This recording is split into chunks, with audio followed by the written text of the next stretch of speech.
Please welcome President of the Heritage Foundation and Heritage Action, Dr. Kevin Roberts.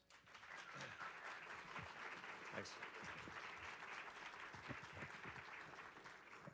Thanks for that warm welcome. It's certainly a great day to be in Washington, D.C. I mean, if you're like us at Heritage, you're not tired of winning. And in fact, that's what we're going to celebrate today, 1 year of winning at the Department of Health and Human Services. Not something that often has come out of the mouths of us at Heritage. And the reason we're going to do that is because we have probably the most consequential public health official leading that agency in modern American history. We also have, I should say, great members of the U.S. Senate. I see Senator Tommy Tuberville, who are aiding that agenda.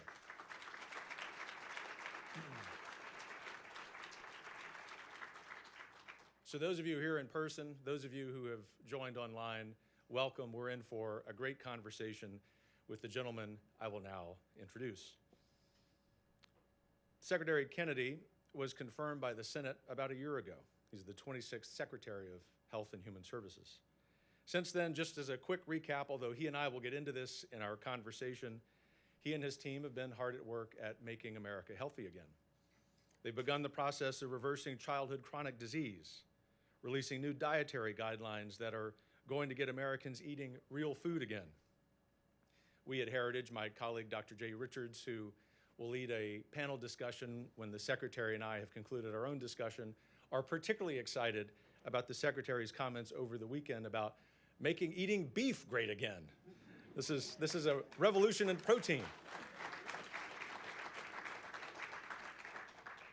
The list continues, ending HHS-funded research that used human fetal tissue from elective abortions, increasing transparency and ensuring scientific integrity across all health agencies, getting petroleum-based synthetic dyes out of our food supply, and overhauling the CDC's childhood immunization recommendations, and so many more. But I am going to let the man himself explain this. And so momentarily, as the Secretary comes to the stage, he and I will then sit down, have a conversation with a handful of questions that I know are top of mind for you. And then, as I mentioned, Jay Richards will lead a wonderful panel discussion to follow. Most importantly, considering the work he's done in his first year as Secretary of the Department, and for a lifetime of great work putting the American people and their needs first, please give a warm welcome to Secretary Bobby Kennedy.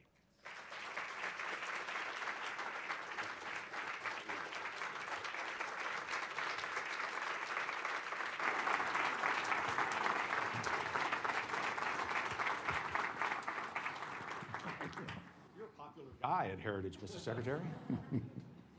You know, I told my wife and kids last night as we were watching the Super Bowl that sitting down with you, I would feel like I almost have to give a dietary confession based on what I ate during the Super Bowl party. So we won't go into details, but I'm back on plan today. Jay Richards, who heads up our Restoring American Wellness campaign, who I mentioned earlier, is sort of my accountability partner in that regard. So he's looking at me askance. Speaking of the Super Bowl, one of the ads that actually was good was the Mike Tyson ad.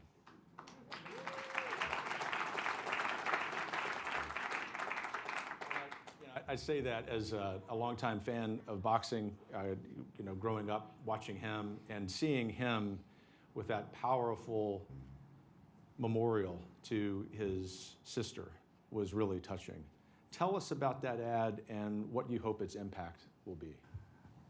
Well, thank you, and thank you for having me, and thank you for all the extraordinary support that Heritage has given to me during the transition and afterwards. It's been great, and I want to thank Coach Tuberville for being here too, because he's been one of my best allies in the Senate and is part of the Senate MAHA caucus, and has just been a great friend to me throughout this process. I really value that, Coach, as you know. The ad was done by the MAHA Alliance, which is, there's people in the audience from MAHA, and I actually talked to Bill Arnell and Brett Ratner, who is who directed the ad, the two of them. And Brett is the same director who did the Melania film. And they said to me that Brett has been, since he was 12 years old, the best friends with Mike Tyson, and both of them knew his story about his battle with obesity and the death of his sister, who died of an obesity-related heart attack when she was 25. And the tears that he sheds in that ad were real. They had a script, they knew his story, and they wrote out a script, and they tried to get him to read it for almost 8 hours, and it was not working, and then they just said, let's let him talk. And that very, very powerful ad is what came out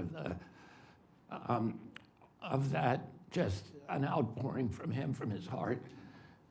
But you know, what he was talking about, which is that we need to get off of the dangers of processed food, is real.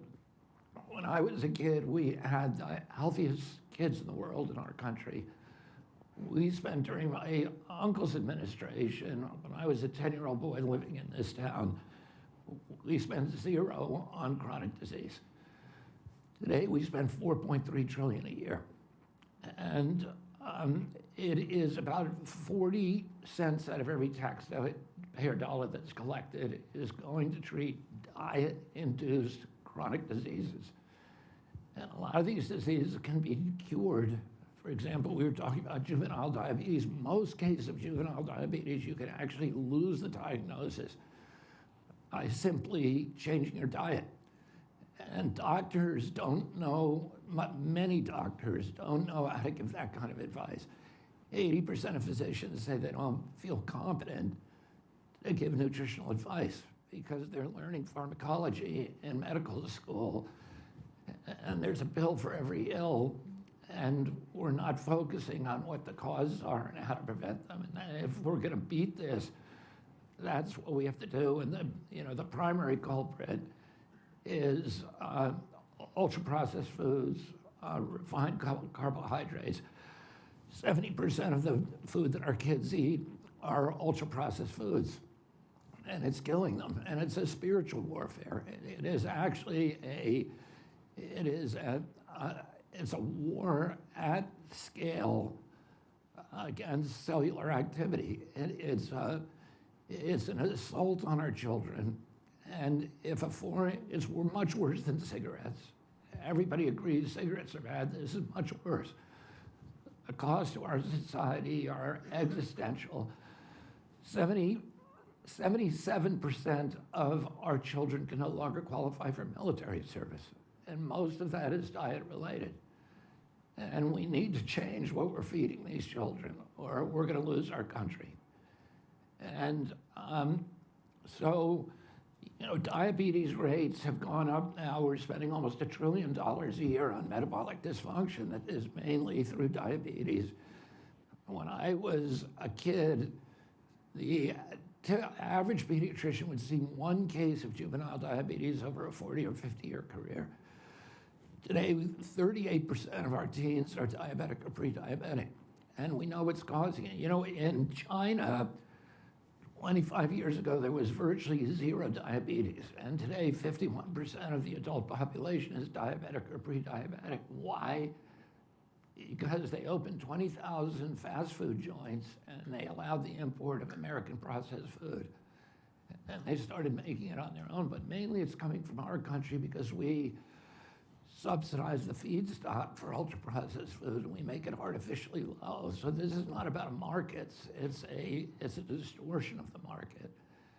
And it's a distortion that we're paying for at the outset, and then we're paying for it again with food stamps, and then we're paying for it again with Medicaid, because 78% of the kids on food stamps end up on Medicaid, and we're treating their diabetes.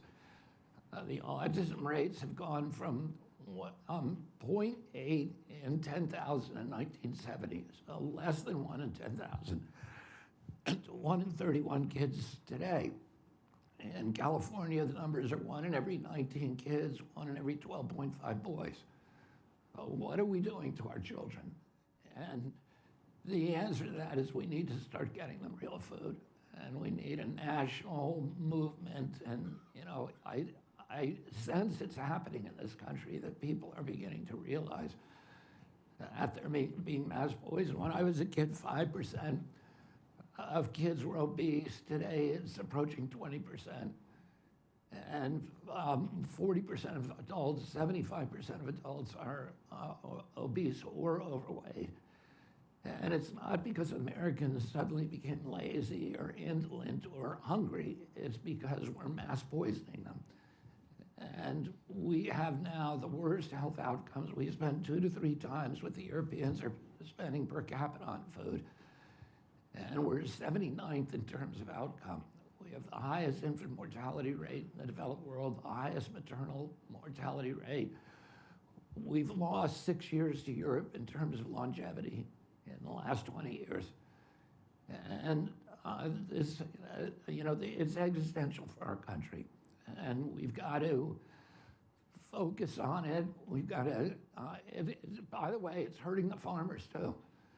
Because if your whole diet is coming from ultra-processed food, that puts the power of agriculture and food production into the hands of these corporations, these multinational corporations that are on BlackRock and Goldman, et cetera.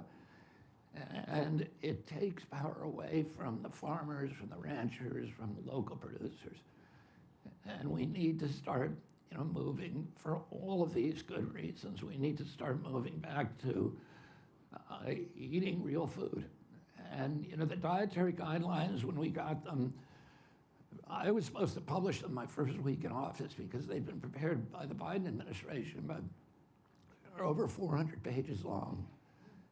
And they were all driven by the same mercantile impulses that put Fruit Loops at the top of the food pyramid. It's not food. It was happening. There's nothing nutritious in that. But it was happening because of agency capture, because USDA and FDA had been captured by the industries that they were supposed to regulate. And the lobbyists for those industries were writing the food, the dietary guidelines, and drawing up the food pyramid. And so Brooke Rollins, the greatest agricultural secretary in my lifetime, understood this, and we talk almost every day on the phone, and we work, we brought the best nutritionists together from the leading universities in our country, about a dozen of the top nutritionists in the world. And we thought it was going to take us about a month, but because of the big knowledge gaps, because the NIH and FDA have not been doing their job. They've not been studying what is the etiology of these diseases, what's actually causing them. And so they worked very hard, and there was blood shed over every recommendation, but we ended up with under 10 pages, I think it's 6 pages. And it's written in plain English, and you can summarize it in 3 words: eat real food. And we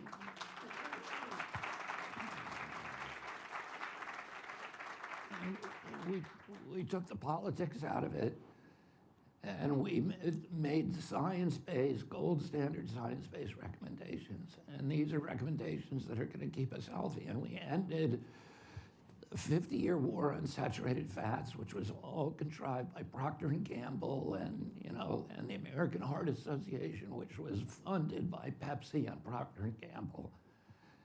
And we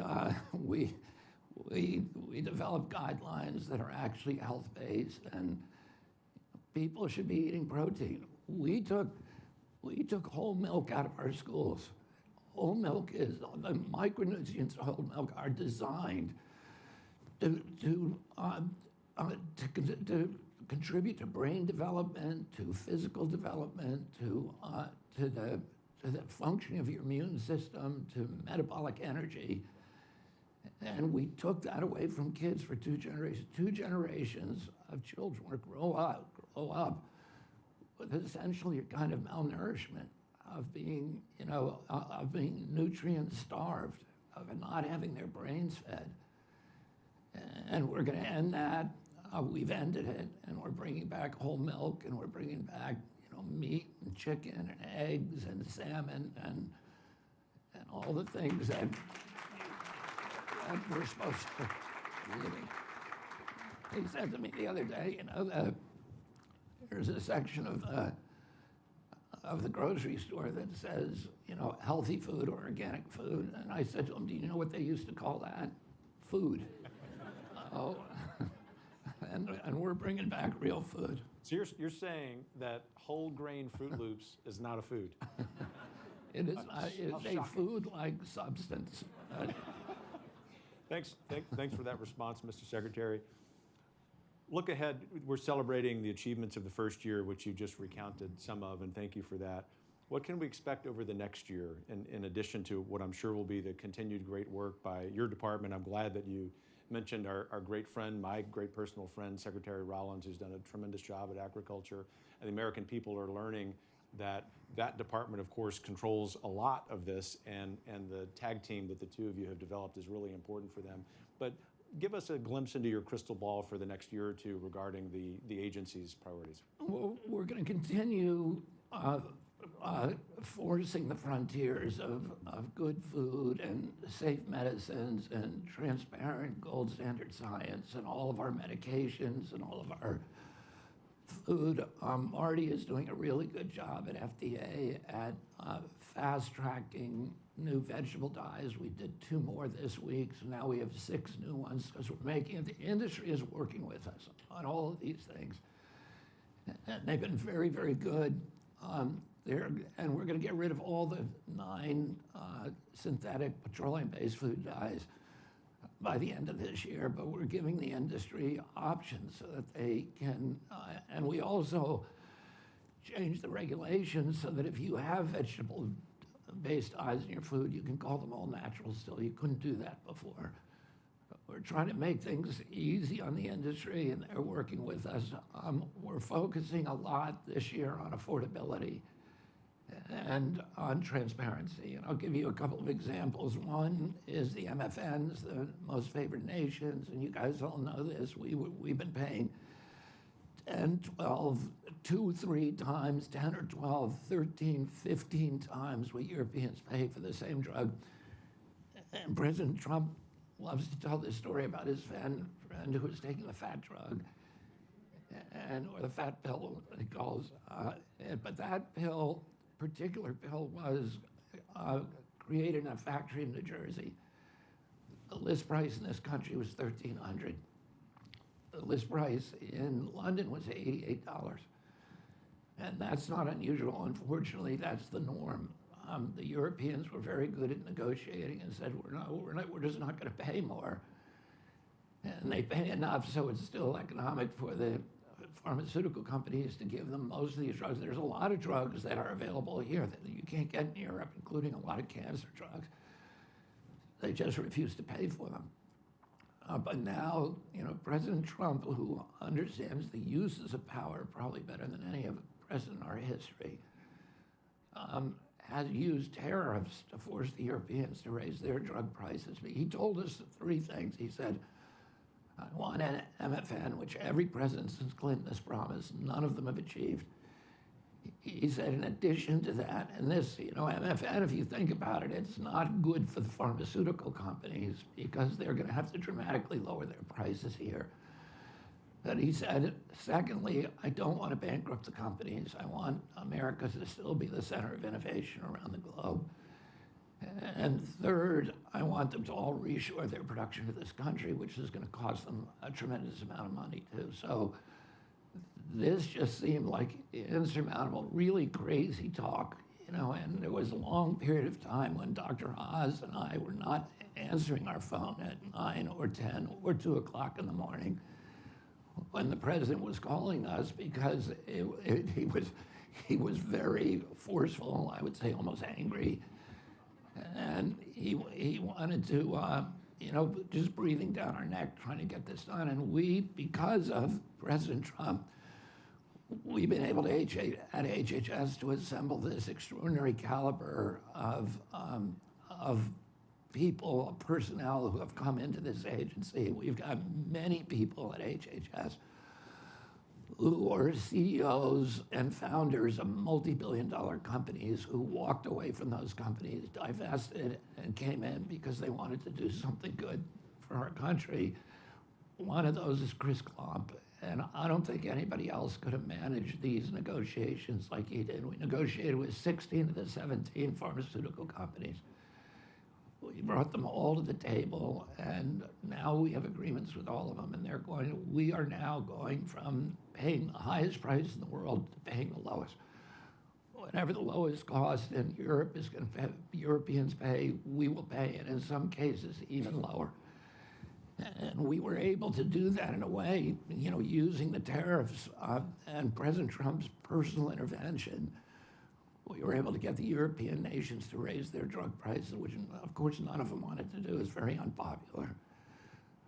But he was able to do that, and the industry, when we announced these, made the announcements, instead of losing huge amounts of money, gained $1.3 trillion in stock value.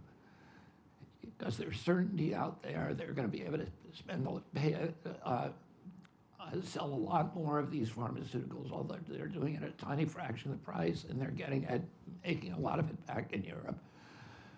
And so that is going to, in terms of affordability, that is going to dramatically change the equation in our country. We're doing other things too, which is we got prior authorization. Another thing that 6 presidents have promised, prior authorizations, a worse experience for most Americans. They go to the doctor says you need a knee surgery, and you cannot get approval for it, authorization from your insurance company for 6 months.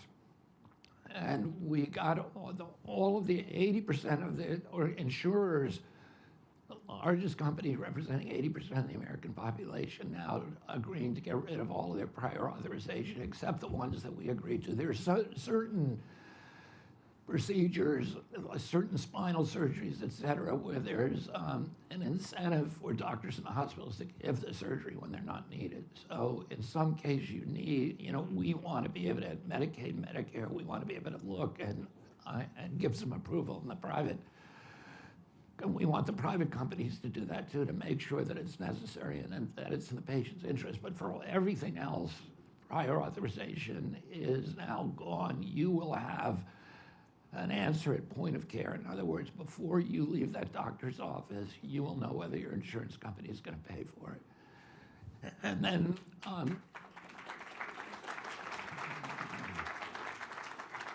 we also brought the industry together, 400 tech companies. And this is, again, because the convening power that the president has to do something that every president has promised to do, which is to get rid of information blocking. The tech companies take your medical records, which you own, and then they won't give you access to them. And now we've got agreements from all of those companies, 400 companies. We got them all in a room, 400 of them. We started with 60, and the 60 biggest, and did the initial deal, and then all the other ones came on board. And now your medical records are going to be available. Everybody's records are going to be available on their cell phone. And this is going to dramatically change, again, the medical experience. If you live in New Jersey, you get hit by a car in Portland, Oregon, you're not going to have to spend the first hour at the hospital filling out a clipboard. You can go in there, the doctor will have your medical records. Also, I'm sure a lot of you have had heard stories about people who go to the doctors, and then the doctor does give you a prescription. You look it up on ChatGPT, and the ChatGPT tells you that actually could kill you. And there's so many stories like that out there, that AI is now better at diagnoses than doctors. Even when you bring in a doctor, it degrades the predictive acumen of AI.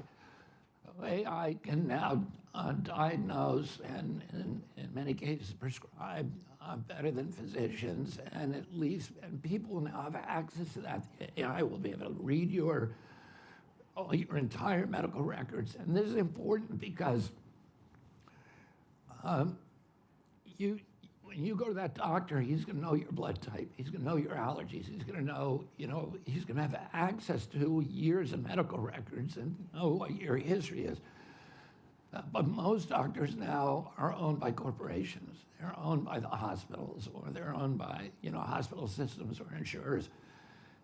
And they have, typically they're given about 6 minutes per patient. So they don't really have the time to go through your entire medical record, but AI can do that. And that is going to end up saving a lot of lives and, giving people more precision and more control over their health. President Trump said to me, I want to make every American the CEO of their own health, help them make their own decisions and make them intelligently, and that's what we're trying to do. And we also are doing transparency. President Trump in his first term passed a price transparency legislation, but the Biden administration almost never enforced it. In fact, I've done more enforcement in 1 year than he did in 4 years. And now we've changed the regulations so that every hospital is going to have to comply. Very few post their records. Every hospital will now have to comply, and they will face enormous fines if they don't. And so, if you go to buy a car, and the guy said to you, I'm going to sell you this vehicle, but I'm not going to tell you what the price is till after you buy it. This is how Congress operates, right? You would not buy it. You go to a restaurant and the prices are on the menu. Well, healthcare is the only place you're not allowed to do that. You can be a woman in this country and be pregnant for 9 months and not be able to find out, despite making a phone call every day, what it's going to cost you to have that baby. So we're going to post that, all the price for everything. If you want to know the cheapest MRI in your driving area, you'll be able to find that immediately. And I went through the website, the web page that we've designed. We were really genius. And again, these genius designers have come in from Silicon Valley, and Joe Gebbia, who's been amazing, and designed this website so that you can look at all the hospitals and all the medical centers and all the concierge services in your area. And I looked at it for pregnancy, for having a baby. And I looked at Manhattan and a mile around Manhattan. There are 30 hospitals, and each one has a different price. So the lowest price was $1,300. The highest price was $22,000. And everything in between, $3,000, $5,000, $9,000. And how can you have that kind of price chaos? The only way is because there's no market. And we're going to create now a market where consumers will have a choice, and that will drive down the cost of healthcare. We're also making the insurance companies post what they reimburse and what the provider gets for every procedure and illness. And that is going to dramatically lower prices in this country, because it's going to allow big businesses that are negotiating with that. If you're Aetna, you need the business of this, IBM or Accenture, somebody who has thousands of employees. You need to get that business. He's going to be able to look at what your profits are on every single procedure and use that as bargaining leverage to drive it down.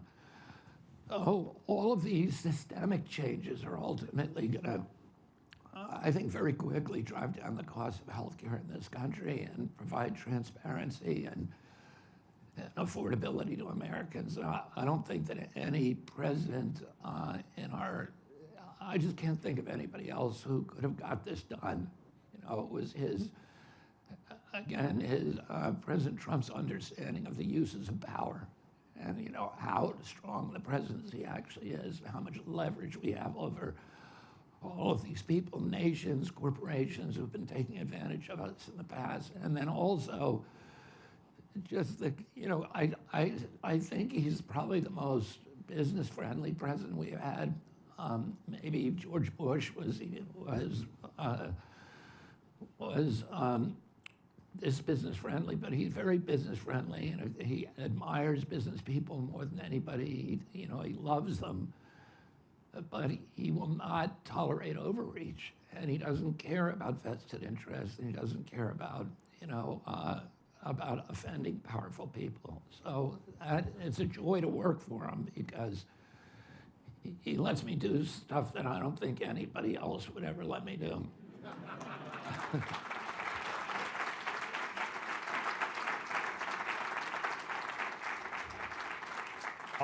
I'll just observe, Mr. Secretary, it's almost as if President Trump's second term being in this year we're celebrating America's 250th anniversary is providential for the American people. And your own leadership has been striking there. It's why it was a heartfelt introduction for me that I do think you are the most consequential public health official, certainly in my lifetime.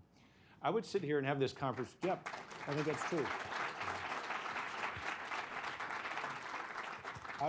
I'd sit and talk with you for a few hours, and I know you would be kind enough to do that, but I know that your staff believes that you've got something else on your schedule today. Which is hard to believe here at Heritage, but it is Monday in Washington, and you've been very busy. I'm going to ask you, though, just to take a couple minutes, if you don't mind, to speak as a dad to parents in this audience, in person. Our friends at C-SPAN are here, a few dozen media outlets, thousands of people online. What advice do you give us, and this is also Kevin asking, dad to dad, what advice do you give us and families who believe the system has failed them for decades? Well, I'll go back to what you said about, President Trump's presidency being providential. And I think that too, and I think that it was providential that he lost, or that he was told that he was lost the last time around. We love you in your role, Mr. Secretary. I said he was told me that he lost. But I think that, the fact that he had 4 years allowed him to put together this, really an extraordinary administration and to do things that he would not have been able to do if he had been allowed to take office last time around. But for me personally, I had 11 brothers and sisters. I had 70 first cousins. And I know what a healthy kid is supposed to look like. And I've seen this generation. I didn't know anybody with diabetes when I was a kid. I didn't know anybody with autism. And I was raised in the center of the movement for rights for people with intellectual disabilities. I worked in Special Olympics when I was 8 years old. And I didn't see these damaged kids, and now I see a whole generation that is damaged, that has autoimmune and neurological injuries, and all of these kids struggling with health issues. And I know that's not what children are supposed to look like. I have 6 of my 7 kids have allergies, and some of them are deadly anaphylactic allergies. And I didn't know anybody with that food allergy when I was a kid. And out of all those cousins I had, and hundreds of kids that I knew, I just never saw it. And now it's in every classroom. There's EpiPens in every classroom. And nobody's asking, why is this happening? And for 20 years, I was, screaming about this with nobody paying attention, no pediatricians, which is really strange. What happened to the pediatricians? They know, some of them have been working for 20 years, and they know that kids are not, they're seeing this increase, this influx in all these diseases. And I was censored and shut down. And I prayed every single day that God would put me in a place where I could fix this. And so for me, when President Trump asked me to join his campaign in August of 2024, it felt providential. It felt like the answer to prayers. And then, he kept his word to me on everything and more. He invited me to be part of his transition team. I'm the first HHS Secretary in history that was able to choose all of my agency heads, Marty and Jay and Dr. Oz. That's never happened before. And I think because of that, we have a collegiality and a sense of teamwork. And, we're trying to make it easier for parents to make good choices. We're not telling people what to do. We're not starting a nanny state. We're not, if you live in this country, you ought to be able to buy a Coca-Cola if you want one, or eat a Krispy Kreme donut. But we're going to tell you it's not good for you. And allow you to make your own choices. And that's really how democracy is supposed to function. And parents need to be on their guard. Because we were told by the last administration, trust the experts. That's not a thing. It's not a thing, right? I argued the Monsanto case, and they had experts from Harvard, Stanford, and Yale, and I had experts from Harvard, Stanford, and Yale, and they're saying two opposite things, depending on what their bias was. And so, trusting the experts is not a feature of democracy, and it's not a feature of science. It's a feature of religion and totalitarianism, not of democracy. So in democracy, we need, my dad told me when I was a kid, people in authority lie. And, the government lies all the time, and it lied to us about the dietary guidelines for 50 years. It lies about everything. It lied about the Vietnam War. It lies about everything. And, we need to understand that. We need to support government, but we also need to have be in a posture eternally of fear, skepticism toward authority. And that's what it means. That's the civic duty of living in a democracy. And I say today it's harder to be a parent than at any time in history, because you're being assaulted by social media and by your kids have their cell phones, and they have everything available on that cell phone. And they're being told to eat the worst foods. When you go to that checkout counter, you've got just an array of poison there, so that when you're pushing your baby through in the shopping cart, he's reaching out and grabbing the Twinkies, and then crying if he can't keep them. And so we've been, corporations and government have commoditized us. They're taking away our souls, and they're turning us into just eternal consumers. And the stuff that they're selling us is bad for us, almost all bad for us. And so, we need to approach life understanding that and teach our kids that lesson. You be skeptical. And these are all lies you're being told, and that you need to make up. In a democracy, we have a responsibility that people don't have in other systems. You need to make up your own mind and make good decisions for yourself and your children.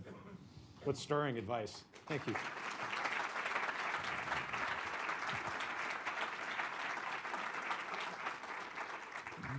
Timeless advice, really timely for us as we celebrate America 250. Secretary, I mean the following very genuinely, not just from the standpoint of being a hospitable host. Thank you. God bless you. On behalf of not just the people here, including my Heritage colleagues, but I can tell you, and you know this, from tens of millions of Americans, for your courage, your moral clarity, your assembly of a great team, you're willing to work for an extremely consequential president. Know that you are in our daily prayers. Go get them. Thank you all. Thank you.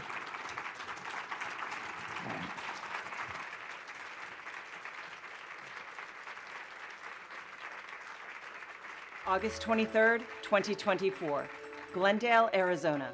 A moment that reshaped the national conversation on health. When Robert F. Kennedy Jr. joined forces with Donald J. Trump, it wasn't just politics. It marked the start of a new health freedom movement. A call to rethink how we care for body, mind, and soul. Recognizing the urgency and promise of this moment, the Heritage Foundation quickly stepped in, partnering with a growing coalition to challenge the status quo and return health decisions to the American people. Through our initiative, Restoring American Wellness, we're tackling the chronic health crisis head-on. From food and farming To childhood vaccine schedules, To the effect of technology on young minds. we're committed to building a healthier future for every American. for every American. Join us. Be part of the fight to heal this nation. Together, we can make America healthy again. Please welcome Jay Richards, Vice President of Social and Domestic Policy at the Heritage Foundation. Well, what an honor to follow that, and thank you all for joining us both in person and online. So it's my delight to spend the next few minutes with a distinguished panel talking about this extraordinary first year. As Kevin Roberts said, this week, the first year anniversary that Bobby Kennedy was confirmed as the Secretary of Health and Human Services, and what a consequential year it has been. So let me just briefly introduce our panelists, and then we'll get started. First is Tony Lyons, who is the president of MAHA Action and an attorney and the president and publisher of Skyhorse Publishing, an independent publishing house he founded in 2006.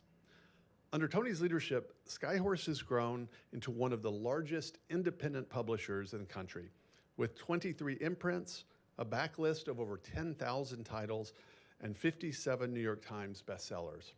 Skyhorse has built a reputation for publishing bold, provocative work across a wide range of subjects, from politics and current events to health, sports, and fiction. And among its authors is one Robert F. Kennedy Jr., whose work on environmental and health issues has reached millions of readers. Tony brings to MAHA Action his experience building institutions, challenging conventional narratives, and amplifying voices that deserve to be heard. And we're going to hear from him about the extraordinary coalition behind these works. Next is Hannah Anderson, who is the Director of Healthy America Policy and Senior Director of Policy at America First Policy Institute. Prior to her this stint at AFPI, Hannah served as the Deputy Chief of Staff for Policy at the Department of Health and Human Services.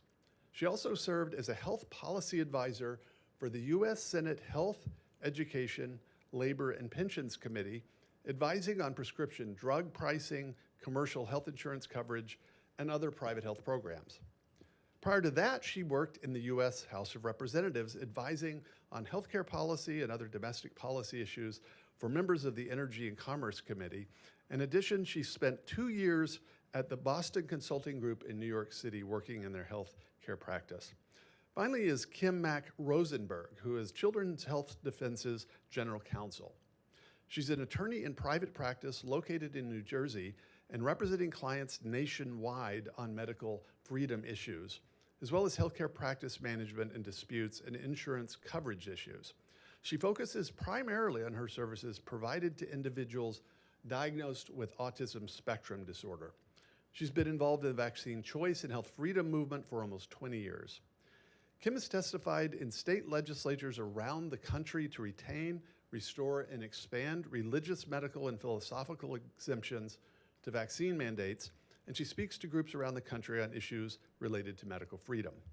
Kim has authored 2 books on vaccines, Vaccine Epidemic and the HPV Vaccine on Trial. And she's also authored a book on autism, The Parents' Autism Sourcebook. Please join me in welcoming our panel to the stage.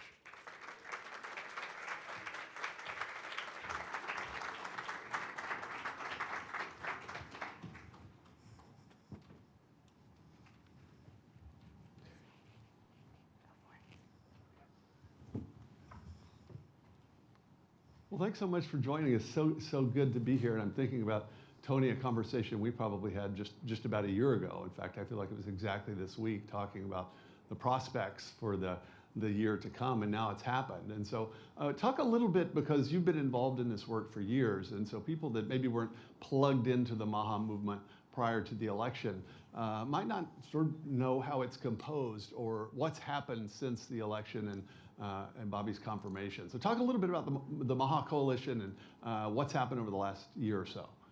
Sure, that's a great question. 1 year ago, the MAHA movement was a group of activists in all different areas.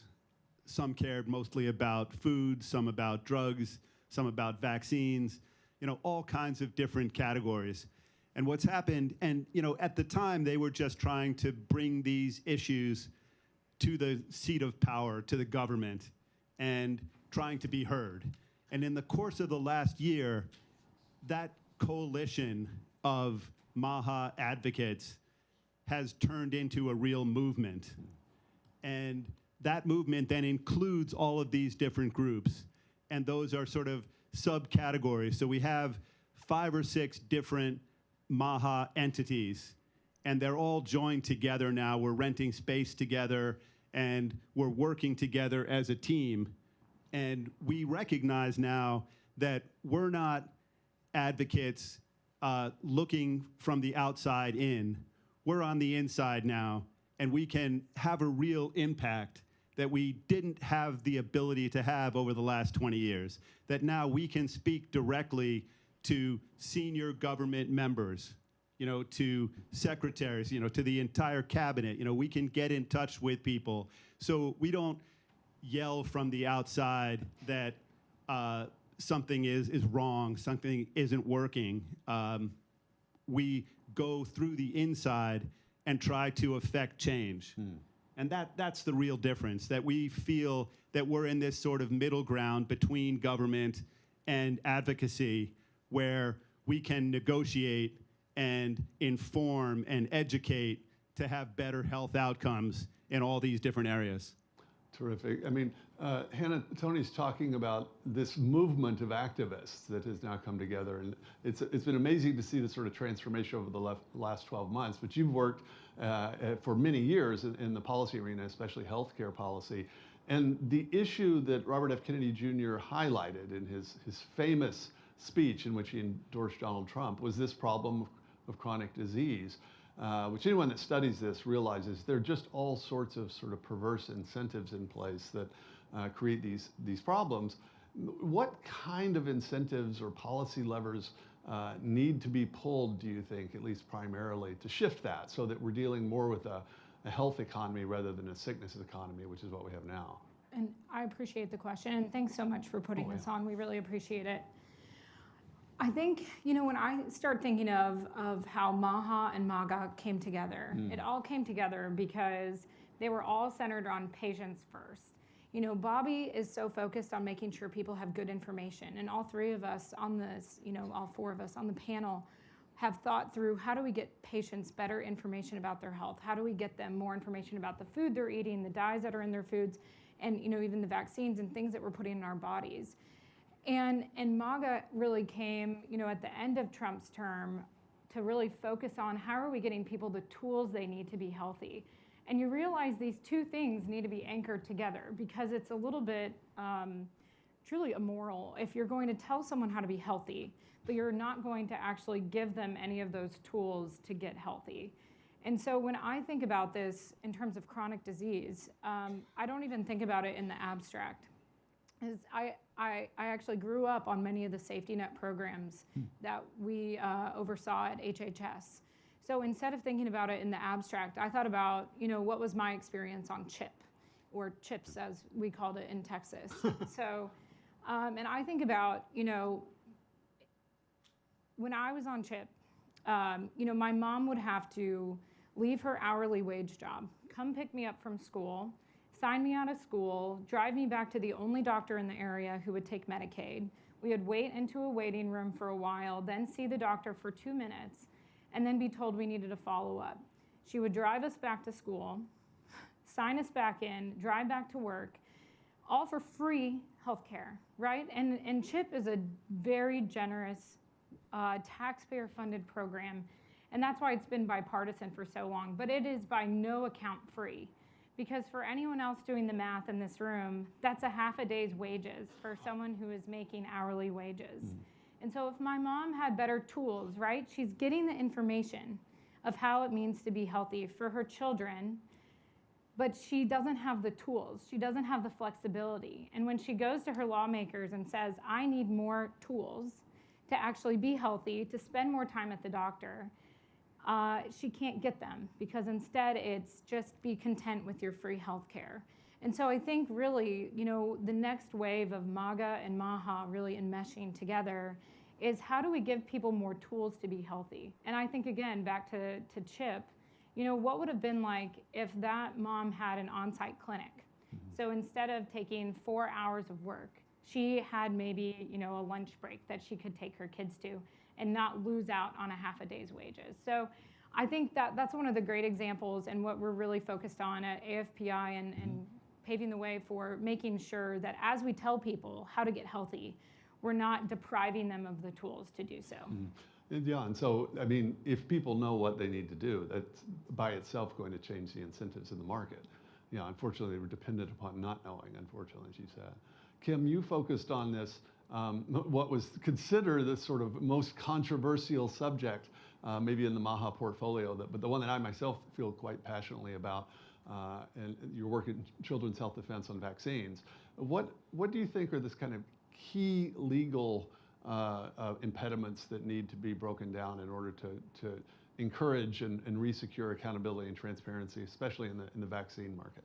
Sure, thank you. And my focus, and I appreciate the shout out to the work that I did in my private practice, my focus is really with CHD now, and our legal group, we launched 7 lawsuits last year. We've already filed one this year against the American Academy of Pediatrics under the federal RICO statute.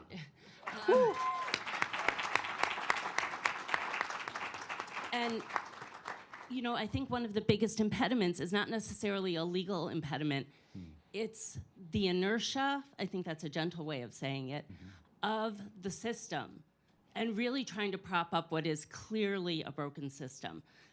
We've all addressed it. The Secretary addressed it just a few minutes ago and continues to do that in his work. But the system really is fundamentally broken. The AAP has also sued the Secretary, and there's a lawsuit pending in Boston in federal court regarding that. You hear about that lawsuit on the news. You don't necessarily hear about the RICO lawsuit.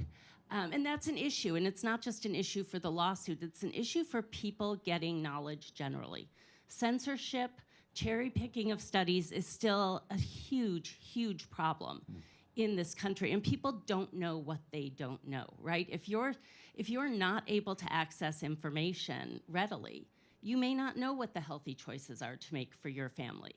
And I really believe it is about having the opportunity to make informed choices for your family. But one of the things that was really, I sort of knew it, and a lot of people in this room and watching online probably know it, but many people may not. There was an order in that AAP case in Boston where the judge said that some of the papers he had received from the parties included declarations or affidavits from doctors saying, well, if I have to have a conversation with a patient about vaccines, if they ask me questions about it, I only get 6 or 8 minutes with the patient. If I have to sit there and answer questions, I can't see as many patients. I'm damaged because I can't make as much money. And that's really disturbing that money was the focus versus informed consent and helping their patients navigate that choice.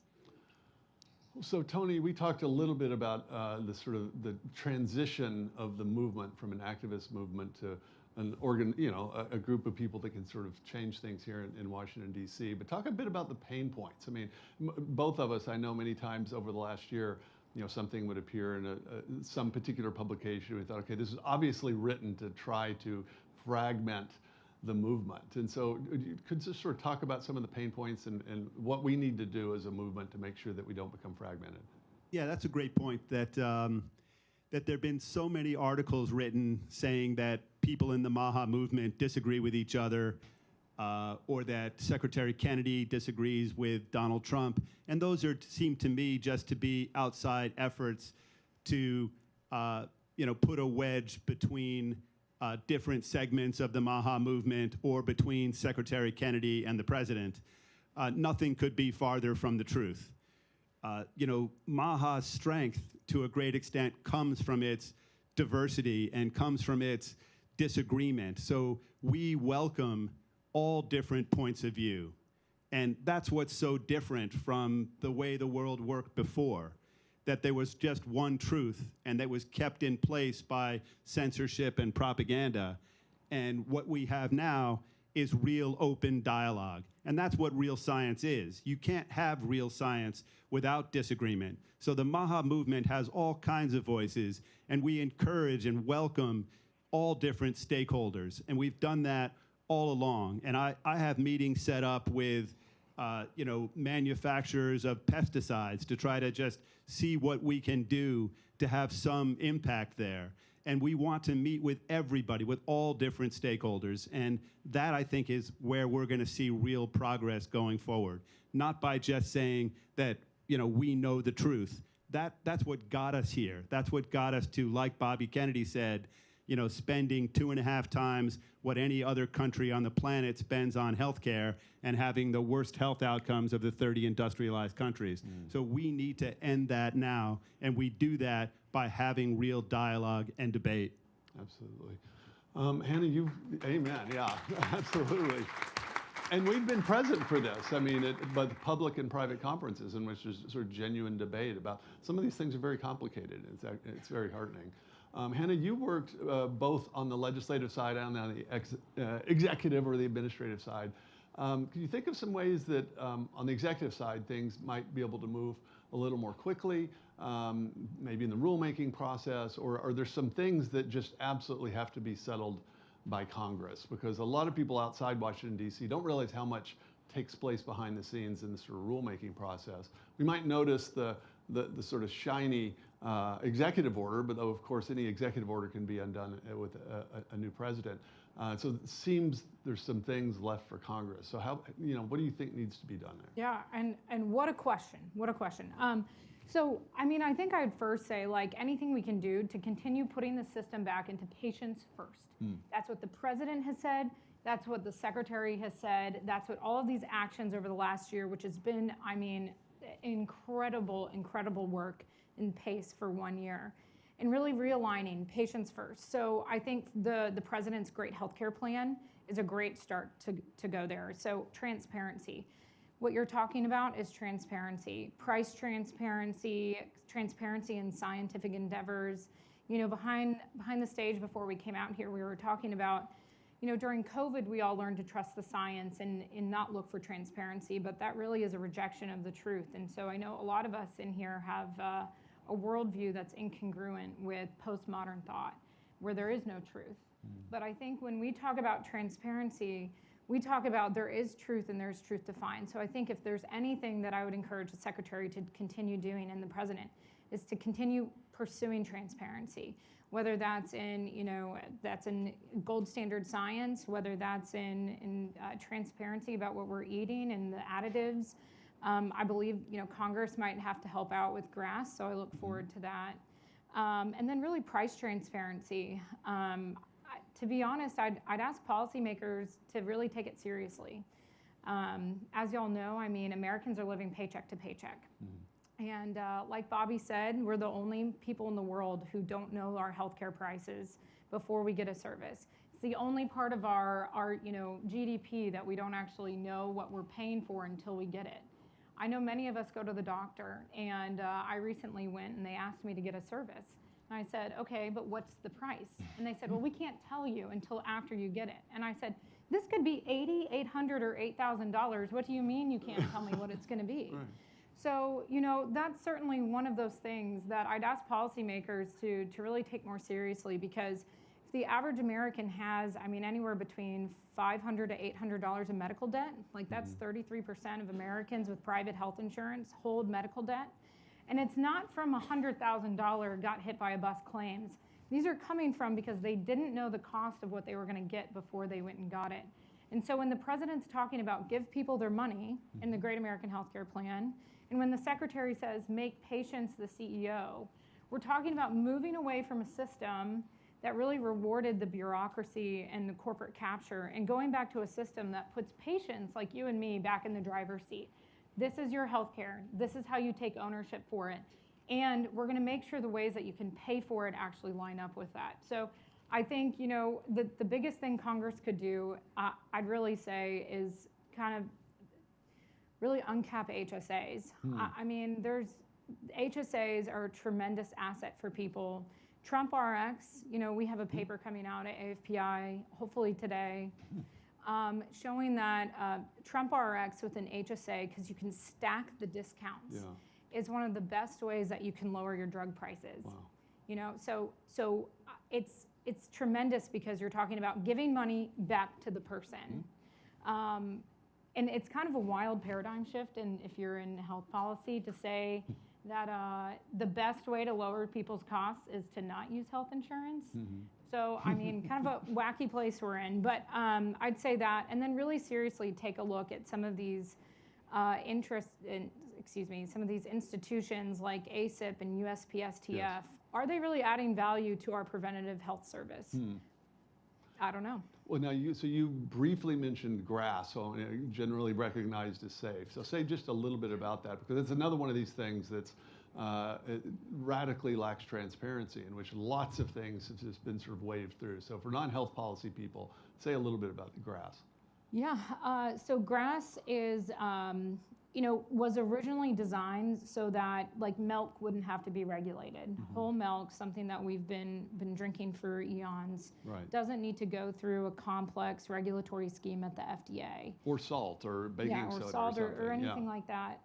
Instead, that process has kind of been co-opted by, I'm trying to think of a way to put this simply, is by some of our food manufacturers to consider certain additives to our food under that same, we call it a loophole.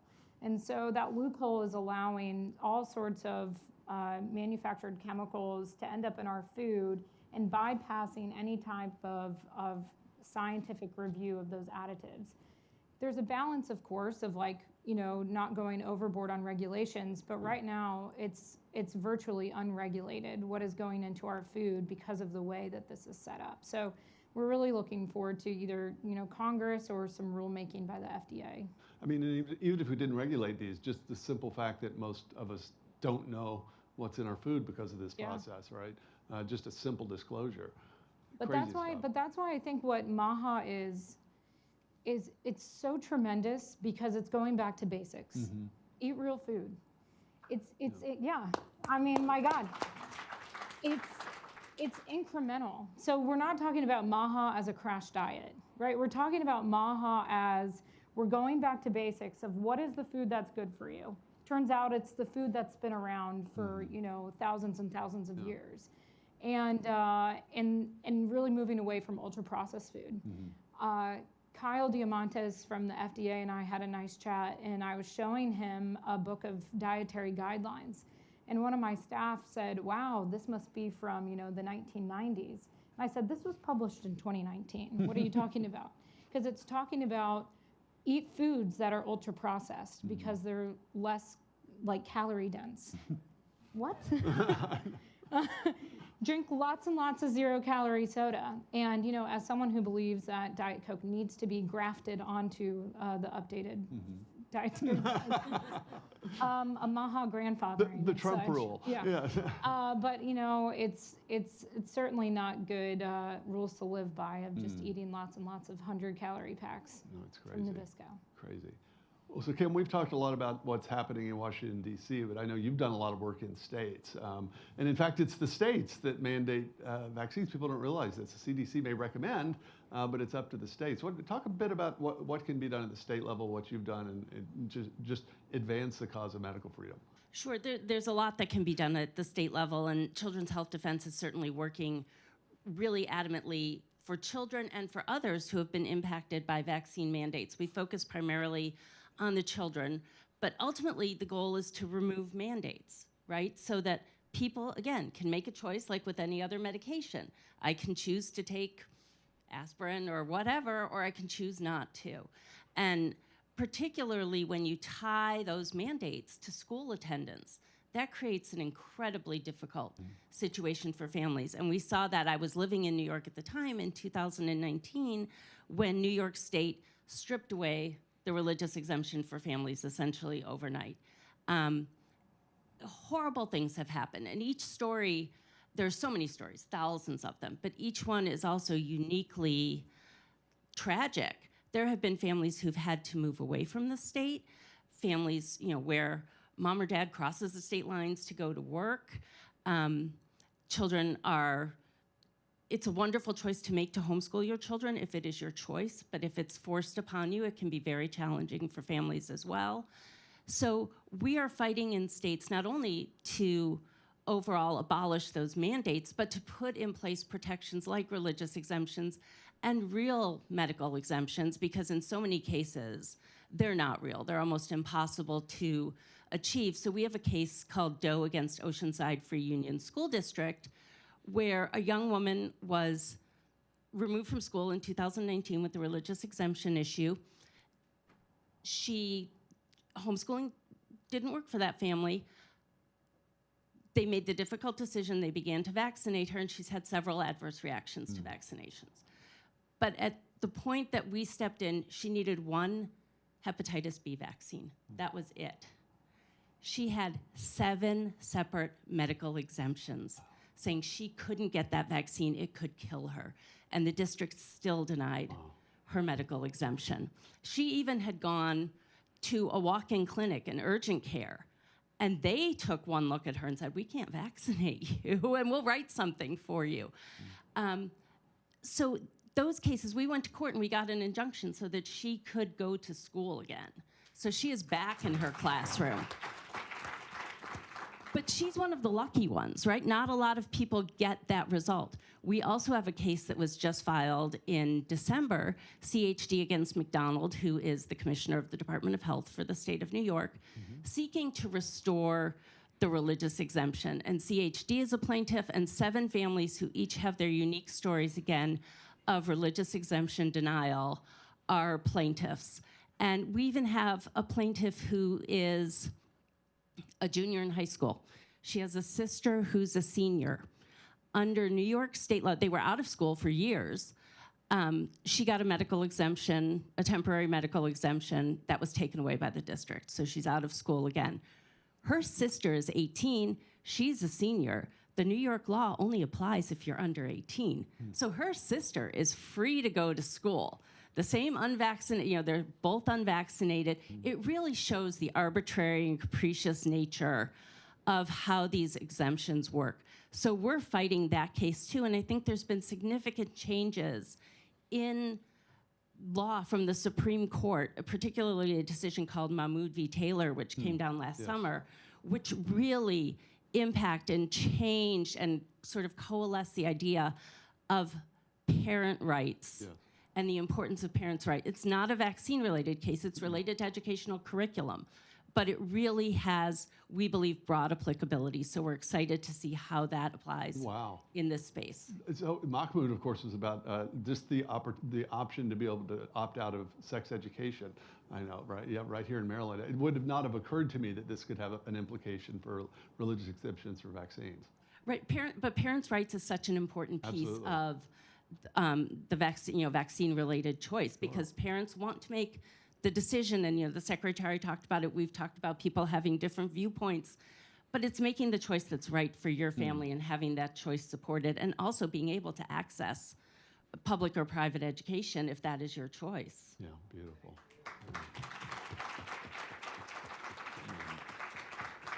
So Tony, it's 2026, and that means that we have midterm elections coming up. And so those of us in the policy arena, of course, think a lot about that. But I mean, what do you think is important for the MAHA cause and this sort of constellation of issues, both in terms of appealing to the American voter, but also in terms of unifying the movement here in the next few months for the midterms?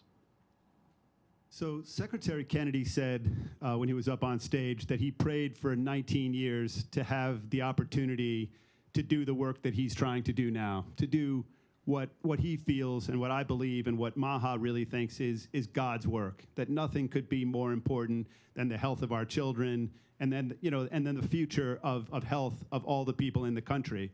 Dr. Oz has said that for each added year in the longevity of people in this country, that adds $3 trillion to the economy. So, those are just insane numbers. And so when you look at that and you look at the team, the coalition that President Trump and Secretary Kennedy have put together, you can see the importance of their work continuing for the full 4 years. And so that's where the midterms really come into play. And so we're here to support that incredible team that's been put into place, and to back that coalition and make sure that they're able to continue doing their work.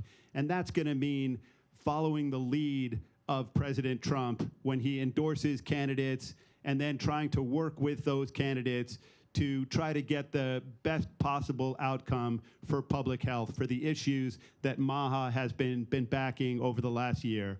So generally, if you look at Senate candidate Julia Letlow, and President Trump endorsed her, and then one day later we endorsed her and committed to spend $1 million to help her beat Senator Cassidy, and win the election.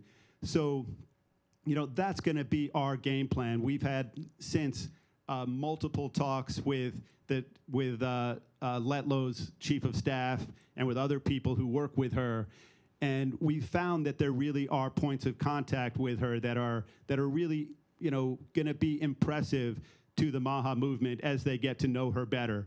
One of them would be medical freedom that she feels very strongly on. The other is healthy school lunches, and then grass, but various other things too. So we think there's a really great partnership that we can have with candidates all around the country to help them win, to help preserve this coalition, but also to make them more clear on what the MAHA issues are, what the science is behind them, what the propaganda and censorship in the past has obscured from the public, so that they can then message that better, and they can win in their races. So that's going to be our general plan. Terrific. So Hannah, talk a little bit about this, not just the MAHA coalition, but it's now a MAGA-MAHA coalition, right? And I know the media, I collected these stories for months of, there's this sort of presumption that this was an marriage of convenience that was going to fall apart. I mean, what's your sense from your vantage point about the health of this much broader coalition? Yeah, I mean, like I said at the top, it's MAHA is bringing together all the information, right? We're finally getting a clear-eyed view of what is and isn't healthy. And MAGA, at the last end of President Trump's last term, really rolled out this sweeping list of changes to be a patient's first healthcare system. And so I think that's what we're talking about here, is when we marry those together, you're finally getting a health system that is putting the patient first. So when we're looking through, what is the next 2 years look like and why the midterms are so important, I can't underscore enough of how much of a paradigm shift it was in healthcare for those two forces to come together. And when we were working on the transition, one of the things that I noticed in all of the old guides that had been written about, what do we do at HHS? We'll have a well-functioning bureaucracy. Just get that for a second. The old guide to how to set up HHS that had been kind of passed through the bureaucrats from time to time or over the years, it was a well-functioning bureaucracy.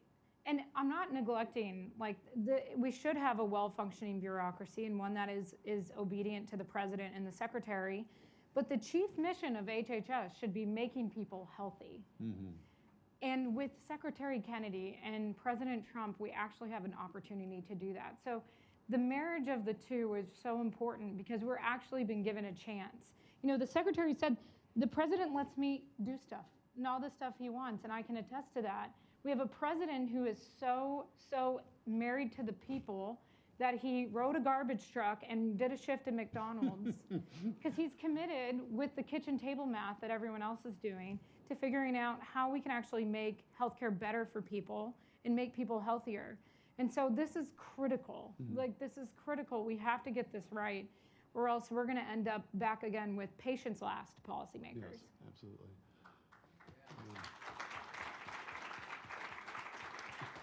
So we'll take some questions from the people in person here in the audience. But Kim, I want to just end with you briefly. Just give us, if you could sort of specify, you had a magic wand, one or two major policy changes or legal changes in this area that you think would make the most difference to American health, what would they be? Sure. So I think of the things that we work on at CHD in particular, working on abolishing those vaccine mandates, getting choice back for people is incredibly important. We also have an incredible group that focuses on EMR and electromagnetic radiation, and getting the word out to people to understand how disabling EMR can be. And some people have very obvious reactions to it. Some people have less obvious reactions to it. But it's impacting everyone, and it's especially impacting children and their young and developing brains. And there's an increasing body of science showing that that's the case. But that's also working to take back control from the federal government back to the state and local level so that there's more control there over cell towers and other infrastructures like that. And then also we have a team that works with localities and with local groups to challenge those towers and to protect. And people come to that for all different reasons. Some of them come to it for health reasons. Some come because they're concerned their property values are being negatively impacted. And again, this is about what Tony was talking about. It's about bringing people together and having a variety of opinions. But I think just working generally toward part of our mission at CHD, and Hannah talked about this, ending this epidemic of chronic childhood disease. We have all the tools. We have a lot of money in the United States, but we have the sickest kids with the poorest health outcomes in well-developed countries, and that shouldn't be the case. We should have the healthiest babies, the healthiest children, and we need to put aside the broken system, figure out what's wrong, and fix it. Thank you. All right, we have a few minutes, so have mic runners. If someone show me where the mic is, right here. Yes. How you doing? My name is Sheila Armstrong. I am the founder of Cooking for Autism. We are based in Philadelphia, Pennsylvania. We have a couple of cases. I wanted to know, do y'all have resources for parents? Because I have a couple of cases about the vaccination where we put in for the religious freedom to not have, for our families to not take the vaccination, but the school district still was pushing it for it. So is there a legal law firm, somebody that we can go reach out to? There is. You can reach out to me. I can say my email if that's helpful, or are we Did putting you up the really want to do information? that? It's totally up to you. No, it's okay. It's fine. Children's reach out Health to me. Defense. Children's Health Defense. You can find me online and shoot me an email, and I'll connect with you, Sheila. I'm right down the road from you in Princeton, New Jersey. Yeah, right nearby. You bet. All right, another question? Yes, right here.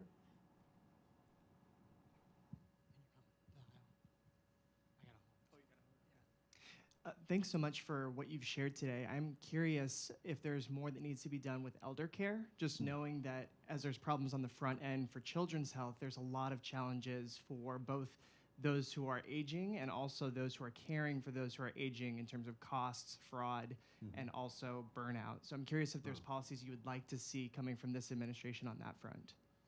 I can take that. Yeah, so the ACL, so the Administration for Community Living, which I'm sure you're familiar, recently announced they're going to put out a caregiving challenge. And so the acting administrator over there is really passionate about getting the president's, one of the president's goals was to make sure that seniors can stay in their homes longer. And so that's something that I know Secretary Kennedy and Mary Lazare have really taken to heart, to make sure that seniors who want to be independent can stay and be independent. And so one of that is really making sure we prioritize caregivers. So I look forward to, I know we all look forward to seeing how we can do that, because again, like I think about my grandparents and my parents, and if there is a way to keep them from having to go to a nursing home, if they are able to accommodate and be accommodated at home, I look forward to that. Yes, next.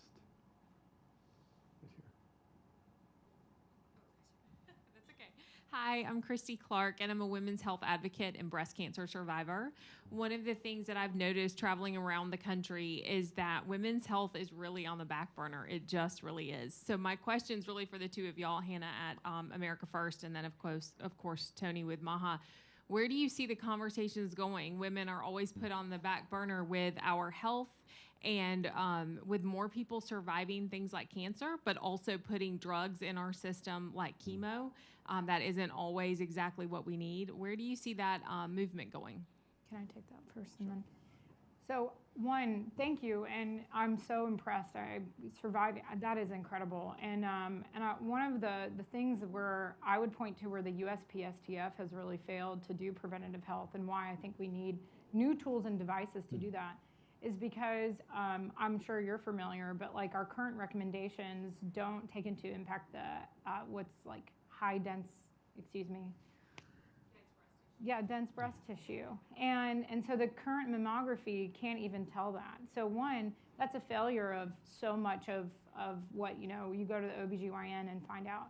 And then the second is that Congress has had to say to the USPSTF in a bipartisan rider for I think 15 years, please cover these, the mammography for people who are 40, not just at 50. And so when you have the government telling you what is the latest innovation in preventative health, you actually end up being 15 to 20 years behind in preventative health if the tools that you have don't match with the information you have. So I know that at least at AFPI, we're looking forward to pushing out more on things like that in preventative health, but really exciting to see the department prioritize HRT and other kind of therapies for women going through menopause. Sure. And by the way, there was a terrific event, I think it was in June of 2025, co-sponsored by the MAHA Institute and Heritage, actually at the Willard, about women's health, and amazing sort of unity, and looking forward to another event like that actually this year. So thanks for raising that very much. Okay, where are the mic runners? We have one over here. Hi, I'm Bill Walters, a chemist. Could you please comment on the enormous amount of money spent in this country on bottled water? Is it worth it?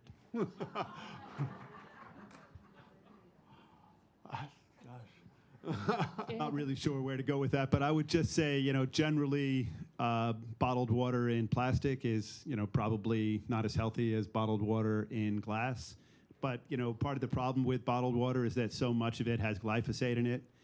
But it goes along with a lot of the sort of lies and half-truths that have sort of carried sway in the last 20 or 30 years. And, we did the MAHA Super Bowl ad, and that was the Eat Real Food ad, and processed food kills. And I think in the same way, all of these products, that have put plastics into just about everything that we eat or that we're exposed to, all of those things are obviously really bad for human beings. And we can do better. We can be more healthy. And in polling that was done by Tony Fabrizio, we find that 95 to 98% of the public wants healthier food, wants the government to regulate things so that we are not exposed to dangerous chemicals or dangerous microplastics. So, hopefully that answers it. All right, I think room one more. You talked a lot about physical health, and you mentioned preventative care, but what about mental health? We have one of the biggest mental health crises in our country right now across very many demographics. Why doesn't MAHA, or what's the future for MAHA, those principles to improve mental health? Yeah, one of the issues there, I think, is, ties in directly with the food pyramid. So, there was incredible progress made after more than 30 years of just a manipulated food pyramid that was controlled by big food, big ag, that was meant to increase revenue, not to increase public health.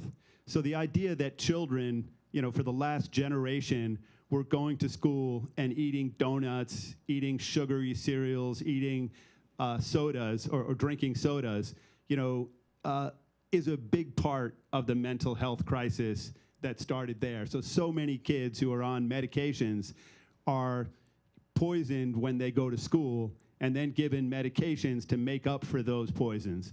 So I think there's a lot of progress that's being made there now, and that the food pyramid being flipped upside down is really the first step in that direction. And that was also a big part of why we did the Super Bowl ad, that we wanted to highlight to the whole country that they were being lied to, and that all of these foods that are advertised at the Super Bowl are unhealthy, that they can kill you, and that if you eat real food like Secretary Rollins and Secretary Kennedy would like you to eat, you will have, better lives, healthier lives, and have better mental health.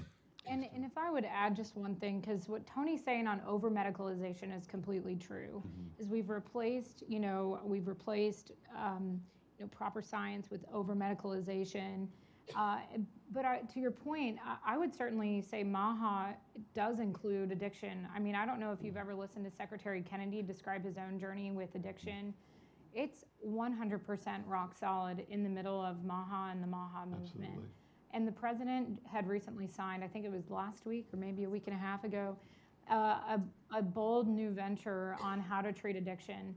But I think, it really needs to, and they're working on prioritizing, where is it that is, a priority to get people out of homelessness and fentanyl and drug addiction? Where is it more appropriate to treat like heavy substance abuse and, maybe that they've gotten addicted to painkillers over the time? So I think they're really working on sorting that out because we haven't ever had that conversation. And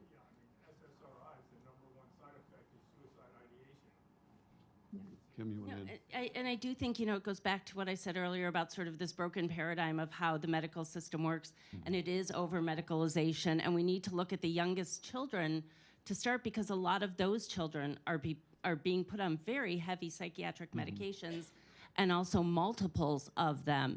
And really reworking that system and finding solutions like nutrition that can be extremely helpful in getting them off that merry-go-round of over-medicalization, one medicine after another, add a new medicine here and there, you get a side effect, you take another medication.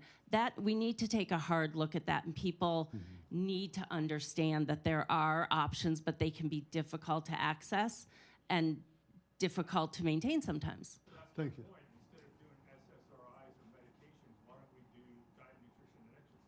No, I agree with you. All right, well, we have the person in the back has raised up the end sign, unfortunately. So it's a terrific conversation. Kim and Tony and Hannah, thanks so much for joining us. Thank you. Thank you. Absolutely.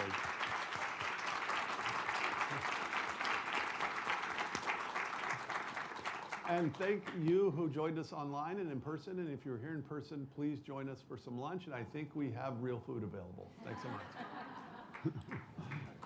All right, exactly.